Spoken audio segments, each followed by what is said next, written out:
I had the opportunity to interview William Marks, who is a retired commander from the Navy. He worked as a communications specialist, and he handled the loss. He was the front man for the Malaysian airline that was lost many years ago, and he handled all of the international media and interest around that disappearing plane. He has worked in hostage negotiation situations. He has handled communication with top level government officials throughout his career, and he has some incredible insights in how to communicate, how to understand, and how to hear others. I unfortunately did not record the beginning of this video because I was so interested in what was going on. I didn't set that up, so you missed the beginning part, but stick to it.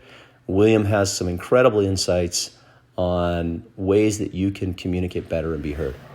Those things, did people start to look at the processes that they were following and decide to make changes based on those questions and those examinations of why they were acting in certain ways? Did things change? Yeah, so what people realize is there are a lot of things we do just because. So many things. Wow, that's just the way it is. And so that really limited that, and it got people thinking, why do we do this? So Simon Sinek's famous for saying, like, understand the why behind things, right? And this, this was really just at the time of people like Dana really coming, behavioral economics, and Malcolm Gladwell and the Freakonomics guys. And this was kind of right at the cusp of that. And people were just starting to realize that. And so that, I'm truly a believer in that, in the behavioral economics and in terms of getting people to have ownership of their policy. So yeah, it changed how we did things for the better. For the younger folks especially, they couldn't just say, oh, well, I was told, that's what someone told me to do, or yeah, they said it. No, right? Like, you have to understand things. So for the junior folks, the really young folks, it made them smarter, I think. And then for the senior folks, it made them understand why they were making these decisions. That's really cool. So, were there any situations that you were in where you felt like you were in over your head and you were like, oh my gosh, how am I going to take this on? Yeah, so I mean, there were times, being a spokesperson is interesting because you're always on the cusp of being fired. If you're in the communications world and you're talking to the public, you're always on the record, right? And so, I probably have done 1,000 on-the-record interviews, and you're always scared to death because when you're talking to a reporter, you can't, oh, no, that's not what I meant. It doesn't work that way. Like, you're on the record. So yeah, there was one time, a couple of incidents in the Pentagon. They were tough. There was a mass shooting in Chattanooga, Tennessee. Numerous people died. We didn't know what was happening. There was no communications in the middle of Tennessee. There was also an Iranian hostage situation where we were really getting information from the news. So what we did was so two things I learned. One, you gather everyone together. So we're in the Pentagon, kind of the operations center for communications, and you get everyone together. So the first thing I realized from that is when there's a crisis, and I mean a true crisis, lives on the line, nothing else matters. I don't care if your job is to sweep the floor. For that time, you're not sweeping the floor. You're standing there ready to help. And so everyone needs to realize during those 1 or 2 times a year when you're in a true crisis, it doesn't matter what else is going on. You do that thing. The most important thing's got to be your priority. So it doesn't matter what you're doing. We brought the team in. Everyone, imagine the Pentagon, big room, everyone around in a big circle. So that's the first thing. And there are people that are like, well, I have nothing to do with this. And I'm like, well, you do now. This is the priority. So that was the first thing. The second thing I realized is, we relied on Twitter a lot just to quickly get information about. So it doesn't matter how smart you think you are. It doesn't matter how good you think you are. You need a second person to check. You can think you have all the answers in the world. No, you take your information, give it to a second person who is objective, they check it. And before you release any information, before you make any statement, you get that second check. just to clear everything, because you get caught up in the moment. You know, oh, I know what I'm doing. I'm the spokesperson. I'm the chief of media. No, you give it to that second person, and you get them to check your work. No matter what, get a second person to check. You talk to the political parties about this methodology at all? Right? Probably should do that. Both sides. Yeah. That's really cool. So you were part of writing a document created by the FBI and intelligence agencies on negotiation, weren't you? Yeah, a little bit. It wasn't my research, so I can't take credit for any of the research. But so I served 20 years just with the Navy. My last 2 years, though, were with the Department of Defense. So Department of Defense Intelligence, and I was the senior military spokesperson there. And so there's a group created really after all the waterboarding. And at some point we said, is that really the best way to do things? Yeah. And you know, you can try to be all macho and say, yeah, I'm gonna waterboard this guy and, you know, bring him to tears and then he'll talk. But guess what? The smartest psychologists around the world realize that doesn't work. Yeah. And so the government formed a group with the FBI, the CIA, and Department of Defense called the High Value Detainee Interrogation Group. And what this group set out to do was put research behind interrogation methods. So you don't just say, oh, that's waterboarding. No. And it turns out there are many, many, many better ways to get information from someone than treating them like crap, right? So 2 things on it. First of all, this wasn't, again, not my research, I just helped with the communications.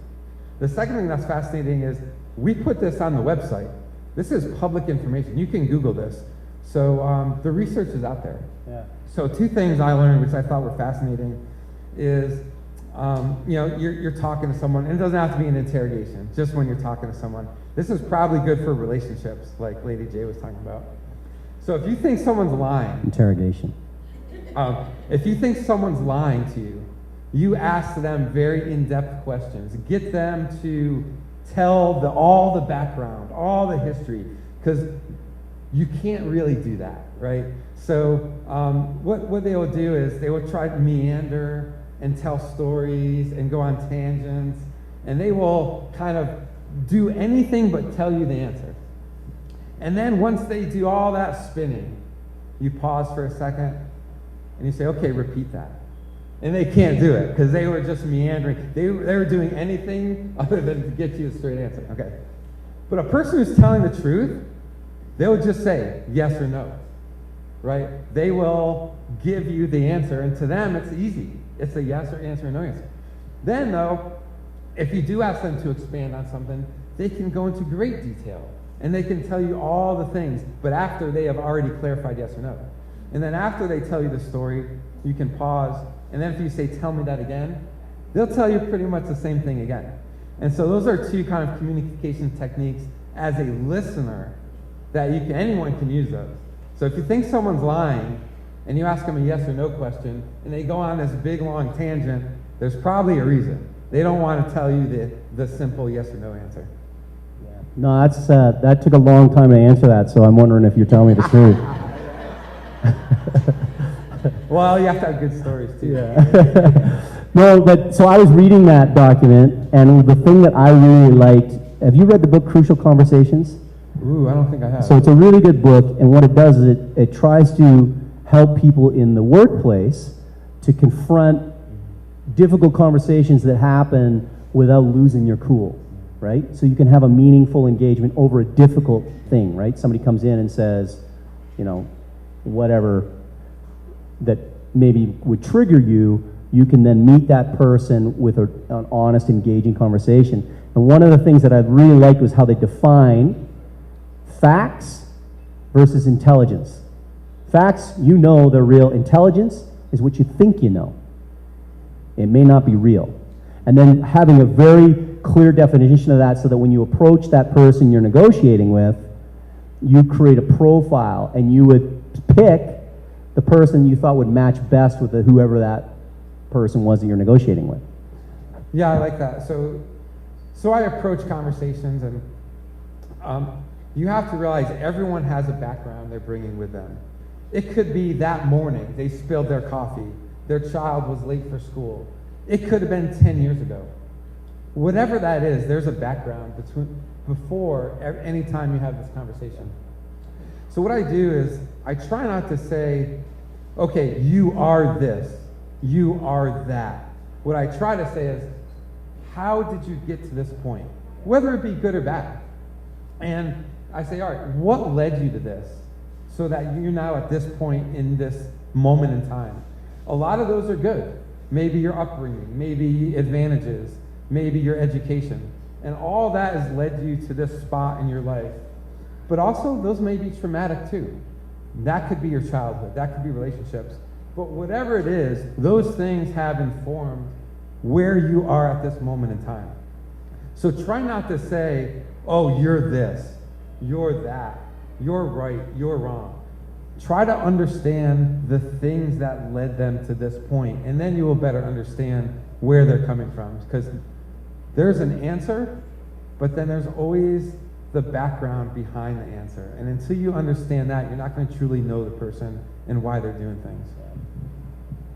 Yeah, that's an interesting thing. Malcolm Gladwell talks about the power of belief. And have you listened to his book, Talking to Strangers, on Audible? I don't know that one. I read his early books. Yeah. I've read, Tipping Point. I'm not trying to test your Yeah. knowledge. I get that there's a million books you've read that I haven't, but they bring it up because he talks about the speed of trust in transacting, not only just human relationships, but in every way. And yet when we are hurt by something, we can create barriers to that trust, and then in fact those barriers will slow down your ability to have a true interchange and have success with people.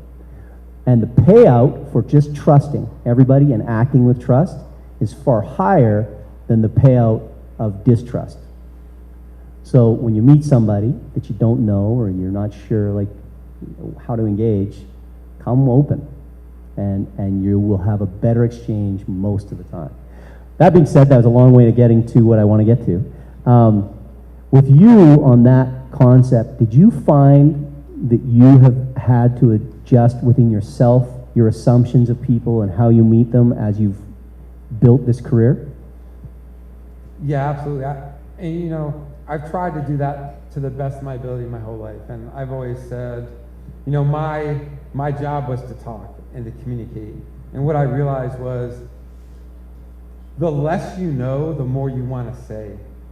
And at some point in your life, you become humble enough and aware enough to not talk as much. And that's when you start listening. And you realize, I don't always need to be talking. It actually serves me better to listen. And so I think the most advanced form of communication is being a good listener. Listen first. Seek first to understand, then be understood. And it takes a long time to get to that point, right? Because, my training, I went to, all this spokesperson training. Oh, do an interview. Give speeches. And they prepare you for speaking. No one prepares you to listen. You can learn that maybe from your parents, from your friends, but you really have to get to a good spot to be a good listener, a compassionate listener. And I think that's the healthiest you can be.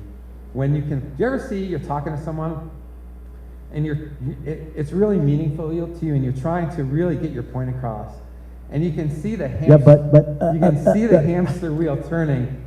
All they want to do is reply. At this point, they're not even listening anymore. They have turned off the listening and they're just waiting for a break in the conversation so they can say something. And when I see that click, I'm like, oh man, you're not listening anymore. And I try my best never to do that. I try my best to never presuppose an answer before I fully listen to someone. So I kind of think that's the highest form of communication, is to be a good listener. Yeah, I like that. I struggle with that myself. I feel like I need to talk a lot. But yeah, no, I think that's exactly it. I think you've got to be able to stand in comfort with who you are and what you're about, in order to listen without assumptions or the need to show up bigger than you are, right? Like Brene Brown says, stand your sacred ground. Don't shrink, don't puff up. I love that quote because that sacred ground's hard to stand on. It's easy to shrink, it's easy to puff up, right? So what do you do when you're moving into a situation that is volatile? And now I'm sure this happens to you with Facebook and all that's going on. You probably have scenarios where you have a volatile situation, someone's lit up and really upset and not understanding what's going on, and now you've got to go in and you've got to communicate with this group and bring everybody together. What is your mindset? How do you prepare yourself to get into that? Yeah, it's interesting, coming from a military background, you really just look at the rank on your collar, and it makes everything easy. And you can have a discussion. The military is actually great at listening to each other and having a discussion. But at the end of that meeting, at the end of the day, it's one person's decision, and that's it. And everyone said their piece, but then when the decision's made, kind of doesn't matter. You're doing that. Well, that's not how the rest of the world works. And there's a saying, hope I get this right, but it's better to be kind than right. And I truly believe that. I mean, there are probably a few rare instances where it's so important to be right that you're like, screw it, I don't care what anyone thinks, I've got to be right. Like, if there are lives on the line, or you're trying to send a rocket into space, something like that. Yeah, but almost every other time, it's more important to me to be kind than to be right. And so if I go to a meeting and people have concerns, I'm not going to try to overpower their opinion and, my facts and your opinions, and I'm just not going to do it, because you have to build up to that point. You build up to that point with kindness and compassion and listening. Then you build the trust, right? Brene Brown says trust it's like you have a jar, and every time you build trust, you put a marble in the jar. And you really only have achieved that good relationship when kind of the jar is full of marbles. And you don't fill it in one day. You put those marbles in a little bit at a time.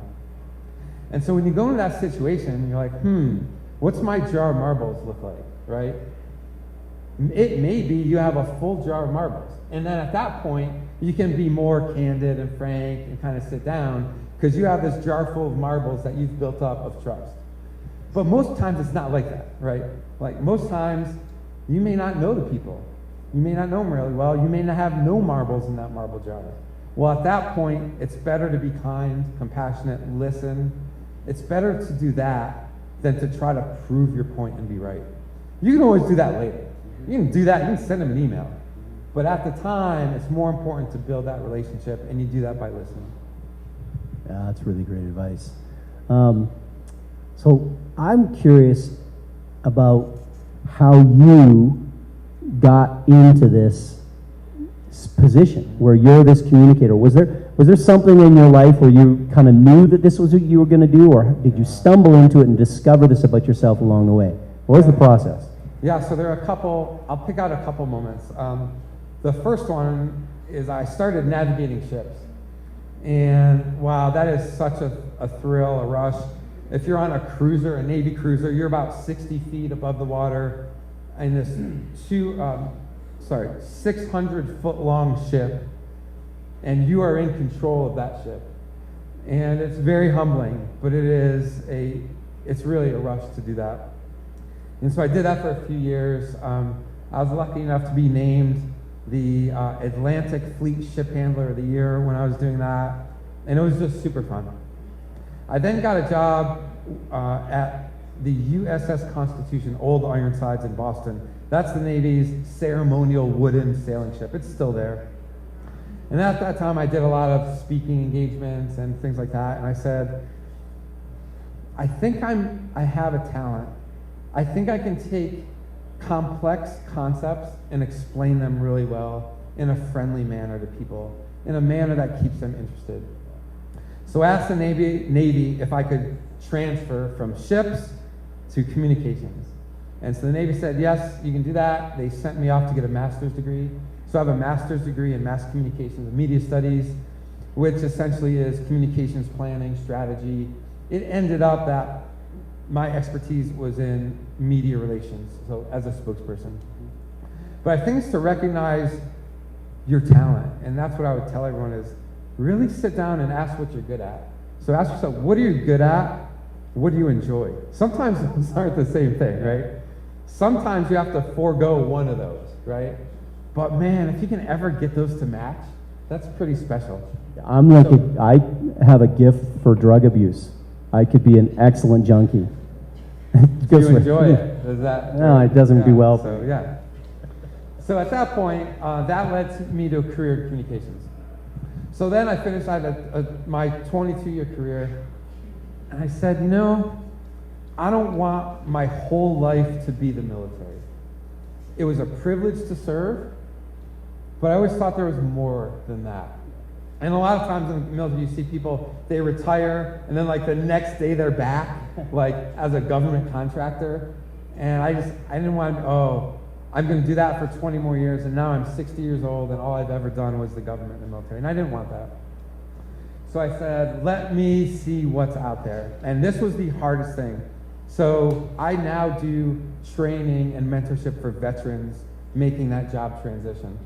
It's hard. I didn't have a resume until I was 40-something years old. My very first resume I wrote at 40. I didn't have LinkedIn till I was 40-something years old. So I had to start all that from scratch 6 months before I was retiring. So I remember this. I'll never forget this. The first 2 or 3 months were just terrifying. I didn't know what to do. I didn't know how to talk to people. My resume was terrible. There was acronyms and lingo and all these things. And it was the 4th of July, and it was at night, and fireworks were going off. And I remember being on my laptop sending LinkedIn emails because I thought I was going to be unemployed and not have a job. And it was terrifying. And it was so strange to be sending emails on the 4th of July. One of my colleagues reached out. Her name's Ariel, and I thank her to this day every single 4th of July. She said, "Are you okay?" And I said, "No, I'm not okay. I'm scared to death." And so it then took me another couple months to figure out LinkedIn and interviews and resumes and things like that. It's hard. It's really hard. And I had a background in communication, right? This was my specialty. I was supposed to be the best at this, and I was terrible. I got a call from Google, and I'm like, I'm the luckiest person in the world. Google's calling me, and I screwed up that phone call so badly, they basically hung up on me. This was at the early stages, right? I hadn't figured it out yet. So now I do mentorship with veterans, military spouses, to help them understand resumes, because we don't do resumes. We don't do LinkedIn. And so now that's kind of like a passion project for me. It is about communication. It's about looking inward. It's about seeking first to understand and then to be understood. And once you get to that point, everything flows from that. So I guess that's a long answer to how I ended up where I am. That's kind of it. I love it. So what I want to know is, was there a failure along the way when you decided to go into communication? Was there a failure before that you hit, or some challenge that you overcame that made you understand that you were good at this? Yeah, interesting. So when you're doing interviews, the hardest interview question is like, tell me about a failure. Because no one wants to talk about that, and no one wants to admit it was a failure. And another thing is like, we kind of tuck those away in our memories, and rarely do we like really learn from it. So if you're doing interviews, that's the hardest question, and you need to be prepared for that question. If you're giving the interview, man, like, have a little mercy once you ask that question. I tell people, hey, when I ask you this question, take a minute. Don't even answer. Think through it. And I want a thorough and in-depth question. So I will readily admit, this is my worst question. I don't know if there was any failure. Like, I was incredibly lucky. I've been at the right place at the right time. I've been lucky to have amazing bosses, and I will say that up front. The most important thing wherever you work, you can be at the best company in the world, the most important thing is your direct boss. You've got to have a good relationship with your manager. Otherwise, how great the company is kind of doesn't matter. So I was very lucky along the way to have great bosses that let me take chances. So way in my early career, I was at the Pentagon, my first spokesperson assignment in the early 2000s. I was a spokesperson for environmental and legal issues for the Navy. And at the time, there was a really terrible incident where we killed some dolphins by using sonar. And the way it works is when the dolphins feel the sonar, they basically just swim away. But we had cornered them inadvertently in a place where they couldn't swim away. So what they do, they went up. Well, just like scuba divers, dolphins get the bends. And if you go up too quickly, it can kill you. And it did. So we had to take responsibility for this action. But people didn't understand that the sonar really doesn't kill the dolphins. It was a confluence of events that just happened to be at that time. Any other time, the dolphin just would have swam the other direction. And just been put in a tuna can. Well, we don't do the tuna. But anyway, we tried. So I said on the record to the Washington Post, because I was getting frustrated, I said, a dolphin hat is 1,000 times more likely to be struck by lightning than the Navy is to kill a dolphin with sonar. And I was so proud of that. I was like, look, everyone, I came up with this great talking point. And if any of you are in communications, you'll write, that's such a good talking point. But here's what it did, right? I wasn't humble. I was so proud of my talking point, I didn't realize that sparked conversation. Conversation that we didn't want. We would have been better off letting it go. I would have been better off not saying anything and just letting this really bad story fade away. But no, I was Mr. Big Shot at the Pentagon, and I came up with this great talking point, and I called the Washington Post, and I let them have it. And that was a huge failure because it kept the conversation going. So my boss called me in, an admiral. I walk into his office. The first thing he's like, William, is this even true? Like, where'd you come up with that? And I'm like, yeah, like, here's the science. Like, it is, right? Like, that's true. Yeah. And I'm like, he's like, okay, here's the thing. It doesn't matter because you did the wrong thing. And now I have to answer to that, and it's in this paper, in this paper, in this paper. And yeah, guess what? Your great quote is out there, and it's out there bringing us bad news. If you just kept your mouth shut, this would have went away. And so I said, yes, sir. And I never, that's how you learn humility. It's not about the quote. It's not about getting your name in the newspaper.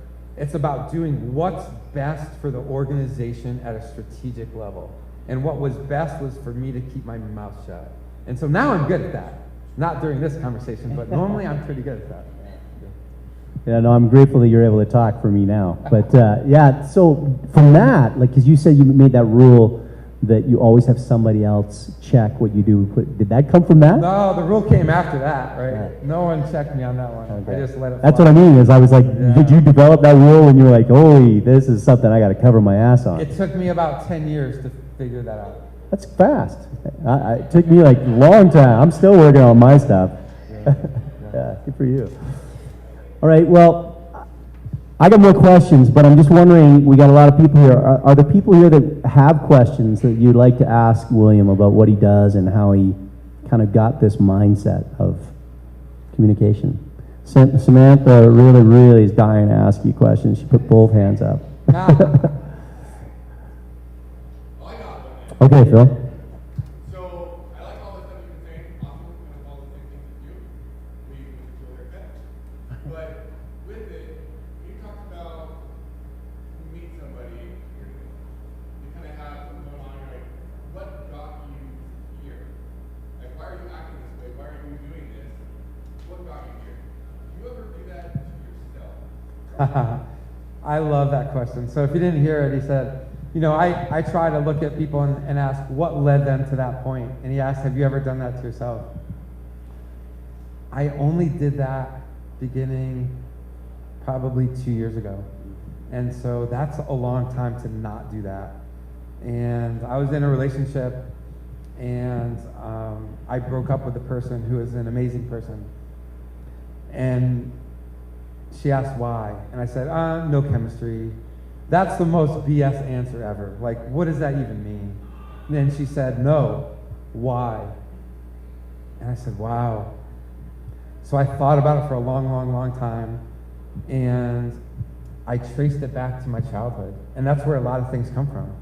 And I realized the point I am at my life now, in my personal life, in relationships, in everything, you can trace back to things that you learned as a child, what your parents taught you, how your elementary school kickball game went, all those things. So I thought about that for a long time, and I sat down and I recorded that into a video, and it took about 20 minutes. And I just kind of spilled my guts, and I sent it to her. And she was really appreciative of that. And that was about 2 years ago, and that was the first time I had ever done that. And I can tell you now, every relationship since then has been so much better. Because I think I am at the point where I do understand why. Some things aren't rational.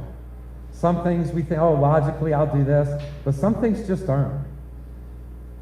And if they're not rational, at least I can understand why and try to get to the point where I'm making better decisions. So thank you for that question. The answer is yes, but only like way late in the game. So I encourage everyone to do that ASAP. If you haven't already, do it now. Thank you. Do you have a question, Pierre? Yeah, well, actually, what you just said, like literally today, just watched a monk, like Shaolin dude. He said there's 3 types of people, and it's the people when they wake up. We don't realize that somewhere like 85% of our life, we're sleeping and waking up. And when you wake up, there's 3 types of people that wake up a certain way. Get up, make your bed, you do all these different things, and that becomes your behavior throughout the day. Like you're that same exact person because you're conditioned to do that. It's really odd. But my question is, what happens in that spot of your fight or flight? What is happening when you're in that situation? I love the fight or flight question. So I love this question. He said, tell me about fight or flight. So remember, my career's been a spokesperson. That's every day. You get a phone call from the New York Times. That is fight or flight. So I did media training for all kinds of people, and I always, it was an interview. It could be 30 minutes. I've done it for 3 hours. So I did an interview training for many, many people over the years. The best thing, my best piece of advice, there are only 4 kinds of questions you can ever get no matter what's the scenario. You have a couple microseconds in your mind, fight or flight, to quickly figure out which of those 4 questions it is. Once you do that, then you can answer. Okay, this is all fight or flight in a second in your mind. Okay, first kind of question. You know the answer, and you want to talk about the answer. Okay, that's the best kind. You get the question, do I know that? Well, yes, I do. My lucky day. Can I actually talk about this? Like, am I allowed to? Is it right? Is it within the parameters of the interview? Yeah. Double lucky day. So you know the answer, and you can talk about the answer. Go ahead. Have a blast. Do your thing. Okay. If you're a good spokesperson, you will set yourself up for that like 80% of the time. But also a good reporter won't give you all those, right? They know better. Okay. The second and third kinds of questions. You know the answer, but you can't talk about it. All right, maybe it's class, I was in intelligence. Maybe it's top secret. Maybe if you're in business, it's proprietary. If you have business information you can't divulge. Maybe it's personal. Maybe your mom is right there and you can't talk about that. Okay, so you know the answer, but you can't talk about the answer. That's the second kind. The third kind is the opposite of that. You just don't know it, right? You're happy to answer it, but you just don't know the answer. All right. That's politics. Yeah, right. That's a lot of things, right? So those questions, all right, two things. You be honest, and then you bridge to something you can talk about. So you're honest. Say, listen, I really wish I could answer that, but I can't right now. I wish I could answer that, but that's not my area of expertise. Or I'm just not at liberty to talk about that right now. That's honesty. And you owe it to that person to be honest with them. Then you say, but what I can talk about is this. And then you're giving them something. It may not be exactly what they asked for, but that's okay. You were honest about it, and then you gave them something good. Okay, so that's the second and third things. The fourth kind of question is kind of not a question. It's just a leading question, right? Like my favorite we always do in training is, you're $1 million over the budget. Is it because the program's terrible or you're incompetent? Right? Like, don't answer those, right? Like, they know, people know what they're asking. Yeah. Do not. Either or. Yeah, right. So, what I say, my favorite response is, I fundamentally disagree with that assertion. So you, right there, you put a stop to it, but then, right, you bridge over back to the first one where, but what I can talk about is this. And again, be honest, but give them something good. All right, now the magic of all this is fight or flight when a question's coming to you. It could be at Thanksgiving dinner, or it could be on the phone with the New York Times. It doesn't matter. This is actually really timely because Thanksgiving's on the way, right? You're right, and we're all going to Take get those notes, questions. man. They're coming. You know they're coming. Yeah. So, fight or flight, you have about a second to figure out which of those 4 questions you were just asked, and then formulate your answer based on which of those 4 it is. My best tip is to learn those 4, figure out what they are, and then answer honestly and really candidly the best you can from there. Oh, I love that. I love that. Beautiful. Thank you. Wow. Master techniques. Okay, we got more questions here. I got one from Paige, and then I'll come over to you next, okay? Paige?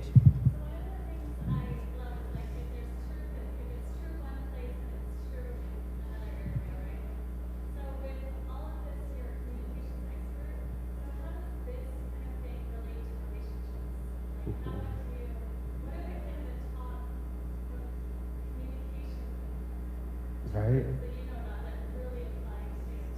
Yes, yes. You know, I've been talking like working communication, like spokesperson stuff, but she said, how does this factor into relationship? I love that question. We should have a whole thing of this, like relationship communication. Like, well, like I'm single, so I kind of don't, am I the right person to ask that? I don't know, right? I'm not an expert by any means.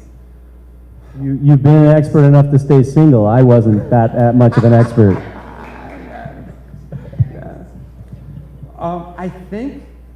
I think it's the same foundational principles. 1, it's better to be kind than to be right. How many times do we argue with someone we love just to make our point? And you know something? In the grand scheme of life, is it worth it?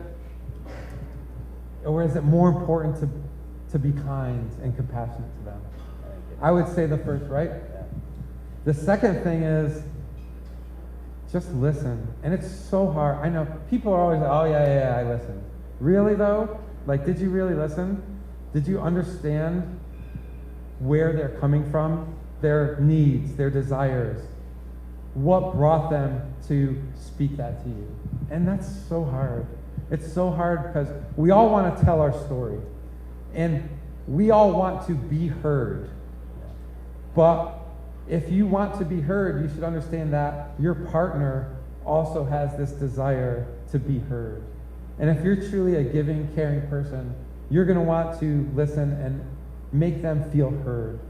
And, you know, the best relationships I've ever had were ones I listened the most. I don't know. You have any? Well, I was going to say that goes along with what you already said, but John Gottman, who is a relationship expert, all of his stuff is based on valid research that is empirically proven to be accurate. It's not just like, this is a good idea. He has evidence to back it. And what he says is the thing that most commonly happens in relationships when you're having a conversation with each other is you'll make a point, and then your significant other will then make a counterpoint. And you do these counterpoints back and forth, and it creates an argumentative environment where you don't feel heard. However, if when your significant other makes a point, you pause and say, that's a good point. No but, nothing. That's a good point. I'd like to add something to that point, that I think there's a nuance, right? Then you change the conversation, kind of like you were saying. You acknowledge the existence of what is there from that person, and in doing so, you allow them that moment, because you know how when you say something and then that other person makes another point that's a nuance, and you're like, yeah, but what about my point? You're thinking that, right? That, Gottman says, all you got to do is say, basically, I hear you. Good point. Love that. Let me add one to that. My good friend Alana taught me this. If you're feeling hurt, instead of saying, you did this, you did that, you say, I really feel hurt. I feel this way.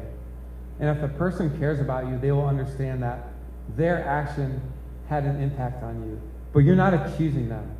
You say from a place inward, and you say, this is how I feel. I feel really hurt. I feel bad. They will understand that. But you take it from an accusation to more empathy and saying, this is how I feel when that happened. So I want to add that one too.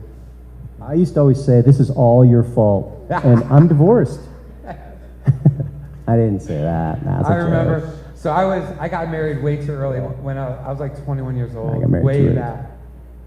It didn't last very long, but I remember at the worst time in it, and remember, I'm like 22 years old at this point. I just couldn't deal with it anymore, and I said, I always, you never. And that's it. That's all I could get out. I always, you never. And the moment I said that, I knew it was over because we were not communicating. It was I this, you that. And I was like, wow, we're in a bad spot. So, yeah. It's great insight. Okay, so I got a question back here. What was your name? Deb. Deb. Yeah. So you mentioned that everyone always trains you how to speak, but nobody trains you how to listen. You've given us tips on how to communicate that you're listening, but how would you train someone to cultivate the skill of listening? Oh boy. How do you train someone to do that, right? It's so hard. So I truly think, look at them in this moment in time and what they said to you and what they did and what they communicated. And then think back as far as you can, as far back as you know this person, and think, what are all the things in their life that brought them to this point? Their children, their relationships, their trauma, their successes, their failures. And it's really not so much about this moment in time, but do your best to empathize with as much as you possibly know. And you know something? If you don't know that much, that's your job, right? Like, ask. That's really the goal. If you don't have the ability to look back and see what brought a person to this moment in time, well, then there's your role. Ask them and learn and listen until you know enough about their life to understand how they got to this point.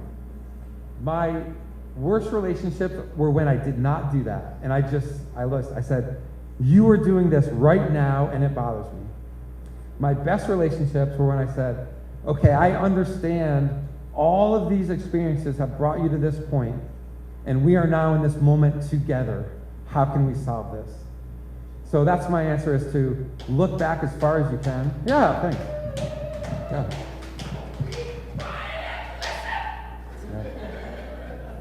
Yeah. And if you don't know, you now have your job. to learn so much about them that you know that. The highest compliment you can give someone is to know them.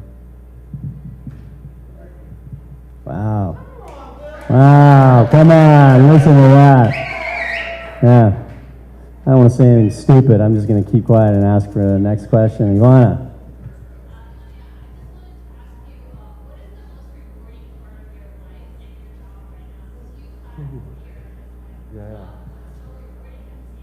Yeah. Yeah, the question was, what was the most rewarding part of my life? So the first thing I'll say is I need to acknowledge all the privileges and the advantages I have had that have allowed me to have those rewarding experiences. I had a good family. I was middle class. I'm a white male. I'm 6 feet tall. I grew in a relatively safe town. Are you really 6 feet, or are you one of those 5'11" guys? How is this for humble? I'm actually over 6 feet. Yeah, I just say 6 feet, right? So before I answer that question, I have to acknowledge the advantages I've had in my life that have allowed me the successes I've had. I am fully grateful every single day of those opportunities. Okay, the coolest thing. So now, can we talk about MH370? Do we have a minute? All right. Anything you want. So I gotta say, this is kind of a highlight. It's hard for me to brag. I'm not like a braggy person, but it's a neat story, so I'll tell it. So in 2014, Malaysian airliner MH370 just disappeared off the face of the earth. There were 239 people on board, and it left Malaysia on its way to China. It never landed.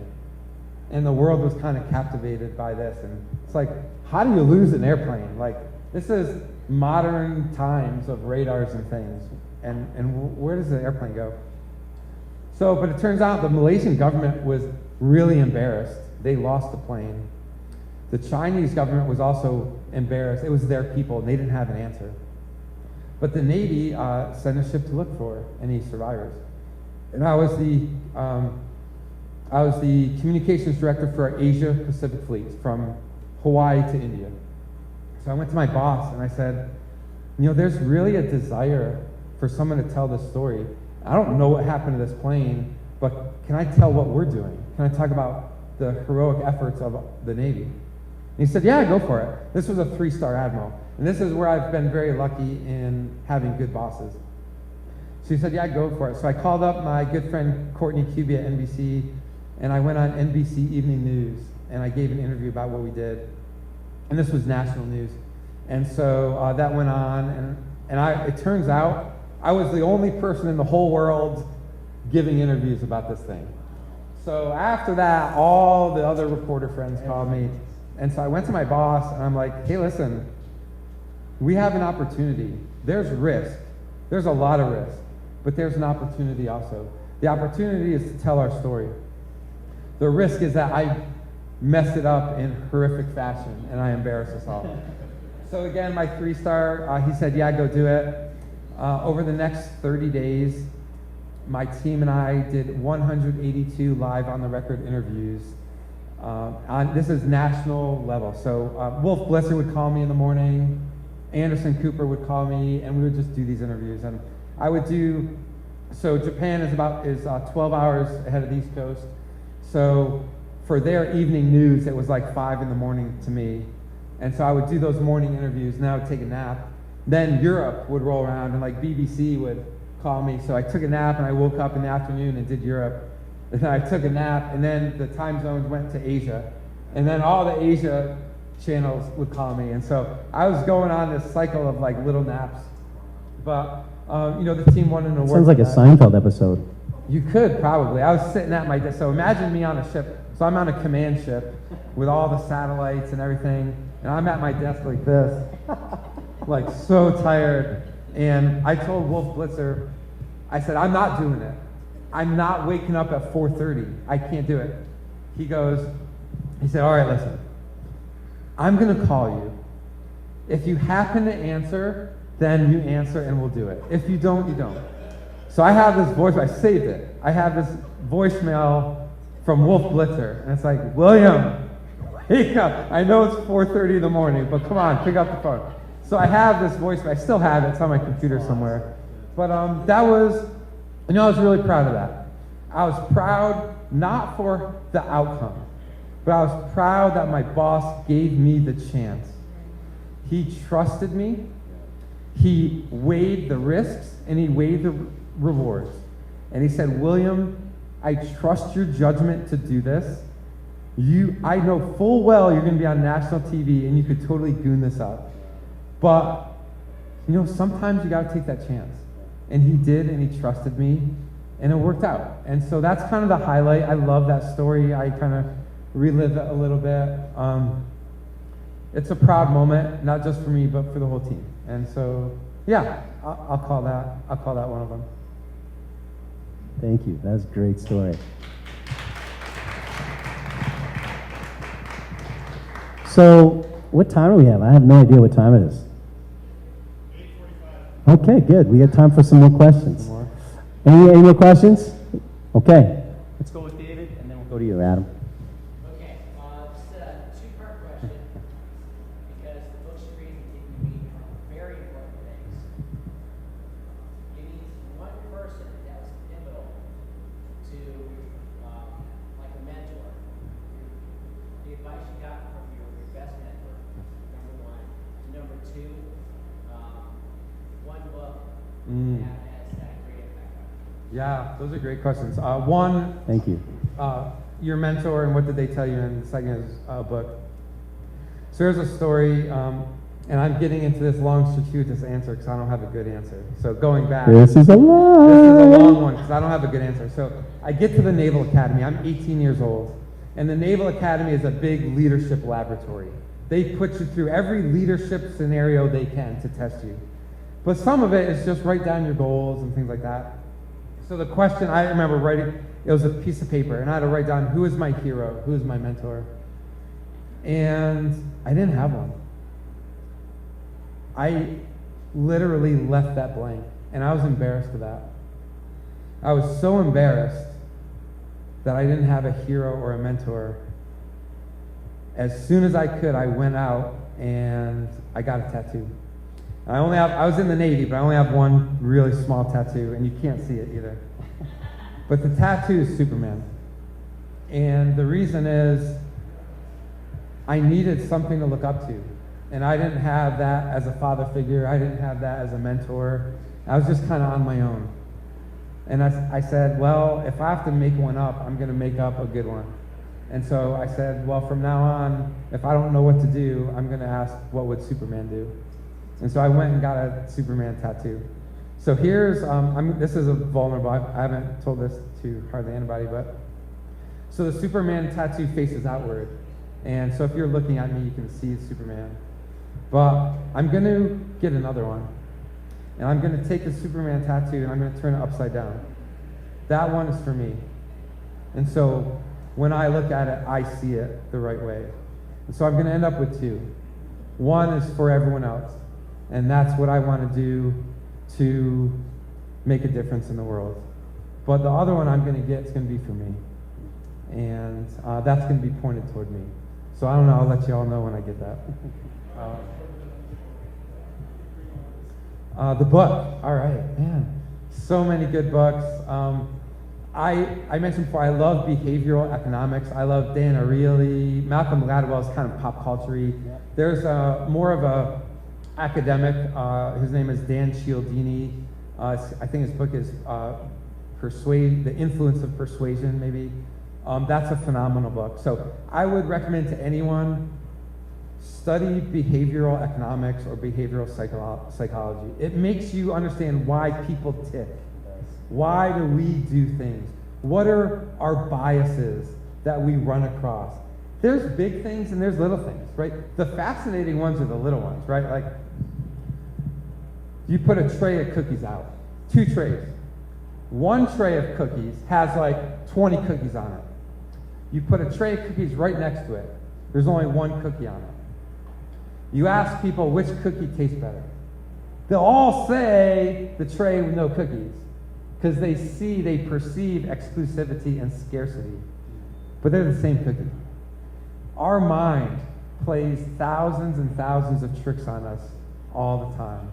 And if you can understand why we make decisions and why our perceptions are shaped, you'll be better off. So anything Dan Ariely, Cialdini, Robert Cialdini is my other favorite.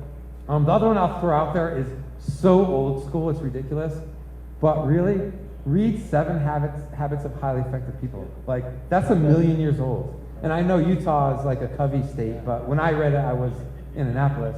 I didn't live in Utah when I read it either. So I'll tell you, my whole career, I've never had a checklist.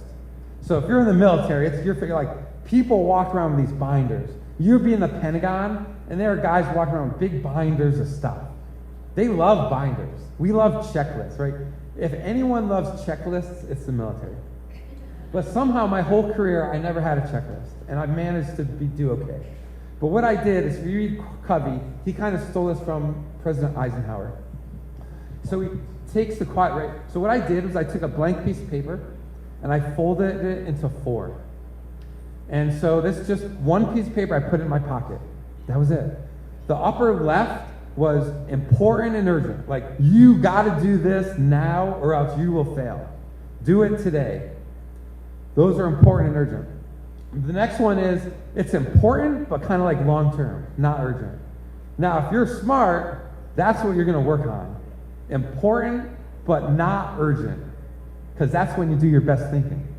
Okay, the other quadrant is urgent, but not important. Those are the things that suck. Like, man, I got to do my taxes. I got to do this. I got to do that, right? You try to minimize those the best you can, right? You still got to do them, but don't do those at the expense of the strategic thinking. Then the last quadrant is just your other crap, personal crap and all that, right? Entertainment, all that. But really, my whole career, I had one piece of paper. I folded it in 4, and that's all I did. Because if everything's a priority, nothing's a priority. That's really powerful, man. Yeah. I love that. Thanks. Did I just Yeah. pick that up? No, I mean, Oh. Covey does that with the quadrants, but the piece of paper. Oh, yeah, just I like, paper. because I never used Covey because they have those big ass binders, no, and I I'm don't like, want I'm a not binder. carrying a binder around. Yeah, no binder. And so I just have like a little kind of, what I do is I schedule time in for my activities. But I'm so ADD, I lose track of what is important and not urgent, and I get stuck in what's urgent, not important, and urgent. Actually, I don't touch urgent, not important. I just, stick in those, like, not important, not urgent, and urgent, important. Yeah. And then, Seriously, it will help you. One, throw out the binder and have one piece of paper. all right. So, Adam, we have one question more for you. Let's have you. So, sorry, I was just trying to think of like the way to form it. I think oftentimes or whatever in life or whatever, like I'll go on Fox News or CNN and like I'll read articles. And I mean, I don't get horribly involved in government or whatever because I think it's a crock of shit. But I'll go through and read those articles, and then I actually got a buddy or whatever that actually did like a similar line of work that he did. He was in the, I want to say he was in the Army, and he was in the CIA or briefly too. And I was actually having a conversation with him one night, and he was saying, and I told him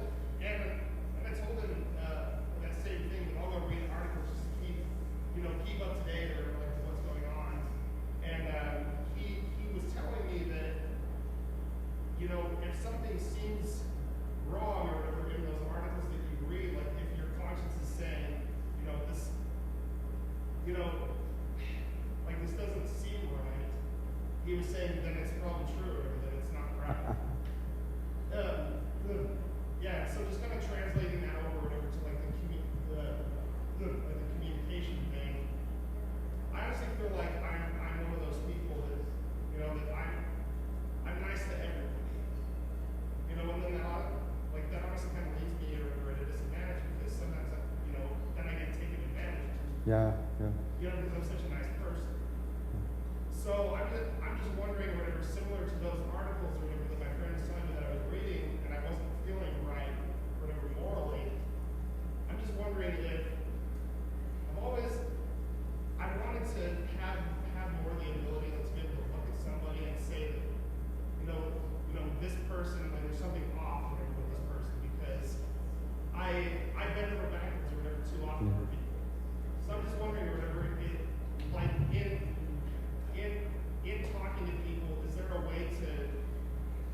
discern.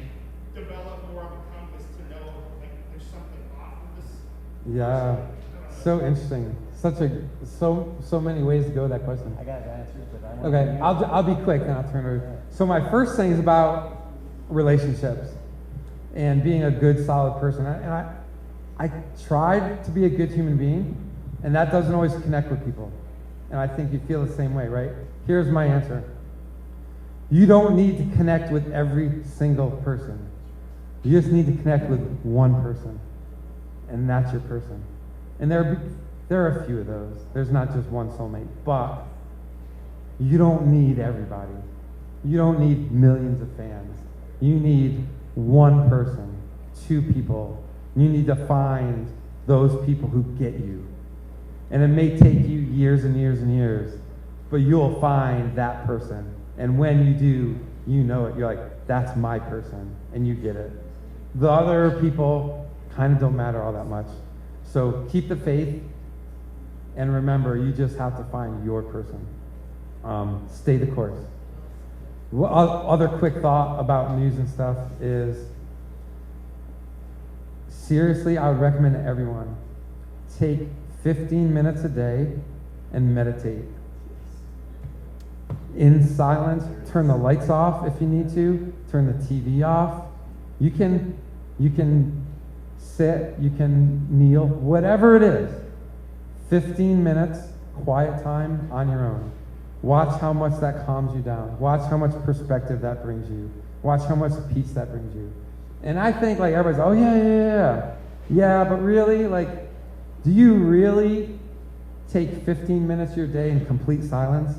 And especially if you're like worked up, right? Like, oh man, that's when you need to do it. When you are worked up the most, put yourself in a timeout, meditate, think. Don't talk. That's the last thing you want to do. Don't go on social media. That's the last thing you want to do. Be alone with your thoughts and watch how much peace that will bring you. So those are 2 tips. I'll turn it over to James. No, that's perfect. The power of meditation and creating real emotional intelligence within you is unbelievable. Meditation is the cheat code to emotional intelligence. So if you want to increase it, you don't have to read books, you don't have to do anything, meditate. And you will begin to understand the function of your mind. And then, Adam, when you show up and you're trying to be nice to people, you'll understand that sometimes, well, actually, I don't think we should be nice. We should be kind. There's a difference in my mind. I'm kind. I'm no longer nice. If you cross a boundary with me, I will kindly tell you, this is a boundary you don't get to cross with me. And I'm going to be kind about it, but I'm going to tell you. When I was nice, I'd eat that because I'm trying to be nice. I'm not going to tell you that I'm hurting by this interaction. And I think you're engaging with people, being nice, giving up things that you think should have an exchange, and they're unaware of the toll they've taken on you because you're being nice. Stop being nice, start being kind, and the way you know that you're giving something up is by meditating and have the emotional intelligence to recognize in that moment when you face that gate, you say to yourself, is this a gate I can open without causing pain to myself? And if it isn't, then you let that person know, I can open this gate for you, but there's a cost. Or, this gate don't fucking open, right? Whichever it is, you do it, that's kind. Not nice. Yeah, I mean, I guess it was talking about the moral compass, whatever can, I don't know, it gets off for like a certain people. Anyway, I just want to give you one last shot. Can you repeat that last story you just told me in detail? Yeah, that's how you know it's true. No, what I'd like to know is if there's a story that we didn't get to that you think we should hear tonight, because you got so many good ones, and I looked at it all and I was like, we could be here all night, and I would, but some people are going to go home. They teach you in spokesperson school, at the very end, almost all reporters, they say, is there anything else you want to add? Never say no to that, right? Like, that's your chance. Yeah. But most people, they're like, no, I'm good. And they might like throw something in, but you're taught never to say no to this question. Beautiful. Don't say no. Okay, good stories. So I'll ask, do y'all want like a Navy story? Do you want, Public sector? I have a day, this is hard for me to talk about, but a You, day named after me. Do you want? let's hear that, yeah. A day named after you in this country? It's in Massachusetts. Massachusetts. All right, so this is vulnerable for me because I don't normally tell this story, but so I was executive officer of Old Ironsides, our ceremonialship in Massachusetts, and the governor of Massachusetts was, guess who? Mitt Romney. He must have followed me to Utah. But anyway, we were in Massachusetts back in like 2003, 2004, and his assistant called me.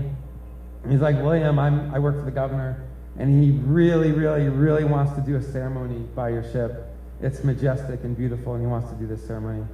I said, and his name was Jay. And I said, Jay, we would love that. This is what we do. Tell me when. Is it next month? Is it like the next month? He's like, it's in 3 days. So I go, Jay, you don't understand. We don't have a podium. We don't have a big speaker system. We don't have a red carpet. We don't have 1,000 chairs. I'm like, that's not what we do. It doesn't work that way. He goes, William, don't worry about a thing. I'm going to take care of this. You just get ready. I said, Jay, I trust you. I'm going to go get ready. So I worked feverishly, cleaning everything, getting everything ready the best I can. I still don't like have chairs or like a sound system. I had to change the entire tour schedule for thousands of people. And it gets to be the next morning, and I'm like, yeah, so, like, where's Jay?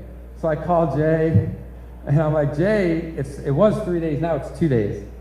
I'm kind of getting ready here. How are you doing? He's like, William, don't worry about it. I've got it under control. So I'm like, but you know, I told you, I don't have chairs. I don't have a red carpet. I don't have this. He's like, I got it under control. So I said, okay, hung up the phone, kept working, cleaning, getting everything just right. The whole day goes by. It turns to the next morning. I'm like, where's Jay? So I call him again on the phone, like, Jay, I'm going to get fired. Like, we're both going to get fired from this. He goes, William, don't even worry. I've got it under control. So I said, okay, I hang up the phone, and by this time, everything's spotless. There's nothing more I can do.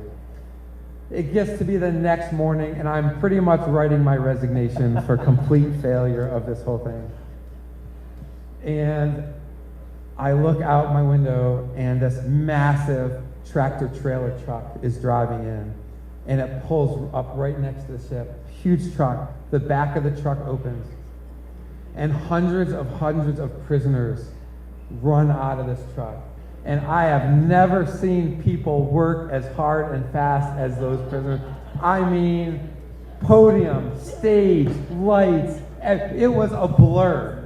I couldn't believe what was happening in front of my eyes.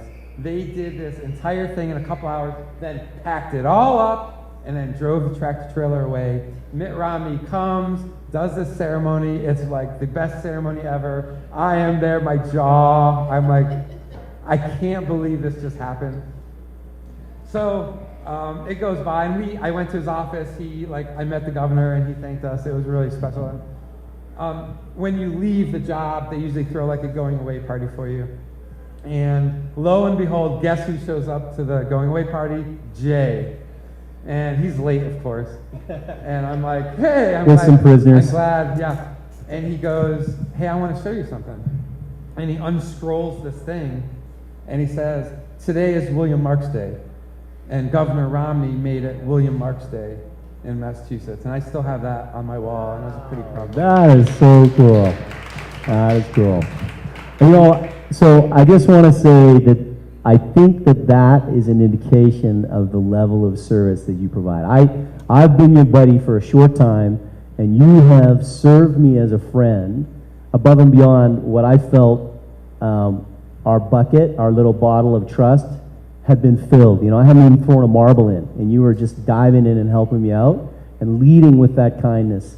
And I think you've demonstrated that through your career, which is why you've had such a wonderful career. And I sure appreciate you taking the time to come and talk to me here with my little audience, because nobody knows who I am. So the nice thing is all your personal stories, no one's going to hear but right here in this room. So thank you so much. I appreciate your time. Thank you. And next week, I have a guy named John Kovacs Jr. He works as an executive coach. He's a speaker. He does events. He's just a really phenomenal guy. He's up to exciting things. He's a gifted orator. He has some very, very great insights that I'm sure you'll love to hear. So come next week, 8 o'clock, he'll be here, and he's going to give us some of his wisdom. And then stick around, because we have within our very ranks here another illustrious talent, Nikki Walker, and she's already told me she's going to come on my show. And we're going to get the dirt on her, and John is going to find out some new things about his girl. I don't know. I'm just making stuff up. But thank you for coming. We'll see you next week. Bye.